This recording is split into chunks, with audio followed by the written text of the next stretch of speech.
Now, students, it is time to study the third grammar topic of Unit 1. This topic is about the use of though, although, and even though to formulate sentences. The information of this topic, students, is on the page 10 of your book, where there is a grammar box that you could check in case that you don't understand this explanation. So if you're ready, let's begin. With this topic, students, we are going to learn how to use advanced conjunctions. I don't know if you remember what a conjunction is, but in simple words, I can tell you that conjunctions are the words that we use to connect or to link ideas, sentences, or words. When you were in basic levels, you learn basic conjunctions. For example, the word but is a basic conjunction. Also so, and we have a lot of more. Example. Maybe I want to say, I like Ariana Grande, but I hate Lady Gaga. When I use the conjunction but, I am connecting two sentences. Or another example, the conjunction so. If I say, I like reggaeton, so I like Bad Bunny. When I use so, I am connecting, linking ideas or sentences, and that is a conjunction.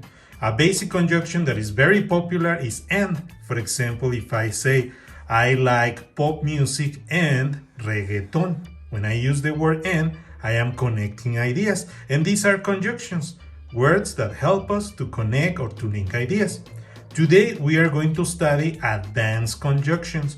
They are advanced because they help us to link ideas, but they are also special.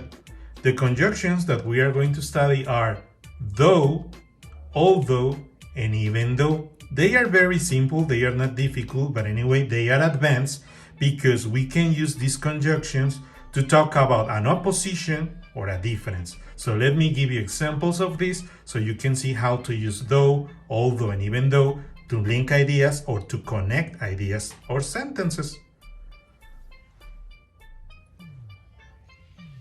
Here we have examples of though, although, and even though that are advanced conjunctions that we can use to link ideas, to connect sentences, but also to say that there is a difference, there is a contrast, or something is kind of illogical to you. For example, with the conjunction though, check, he is unhappy, though he is rich. So it's like kind of illogical, right? Because we think that because a person is rich, this person is happy, but sometimes it happens that it's not like that. So there is a contrast, there is an opposition, or there is something that could be kind of illogical for people because he is unhappy, though he is rich. Now the same example using although, check, although he is rich, he is unhappy. Check, although he is rich, he is unhappy. So we are talking about a situation that is kind of illogical, or it represents a contrast or a difference. Another example now using even though. Even though he is rich, he is unhappy. Do you see that although and even though are the same in Spanish? And the only difference is though. But anyway, with though, although, and even though, we are expressing a difference or a contrast, or in simple words, a situation that could be kind of illogical, or kind of strange, or weird, or surprising for a person. Here we have more examples of though, although, and even though that, as we said, are conjunctions. It means words that help us to link ideas or sentences, but also they help us to talk about an opposition, a contrast, or something that is kind of surprising. For example, with though, she is thin, though she eats a lot. So this could be kind of surprising because supposedly when you eat a lot, you become fat, but we are saying that a lady is thin, though she eats a lot. And as you can see, though is a conjunction because it's connecting or linking one sentence or one idea with another idea. Now with although, we could say, although she eats a lot, she is thin. Check. Although she eats a lot, she is thin.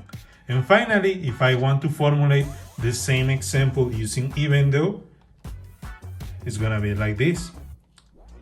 Even though she eats a lot, she is thin. So although and even though are similar, the one that is different is though.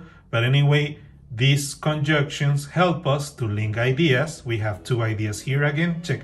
Although she eats a lot, comma, she is thin.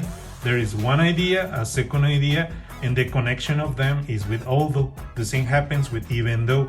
We have one idea, a second idea, and the connection is even though. So as you can see, students, if you want to talk about opposition or difference or a contrasting situation or something that is kind of surprising because there is an action but the reaction is different, you could use the conjunctions although, though, and even though. And in general, students, this is what you must know about this topic. Just remember, if you have any question or doubt, feel free to ask.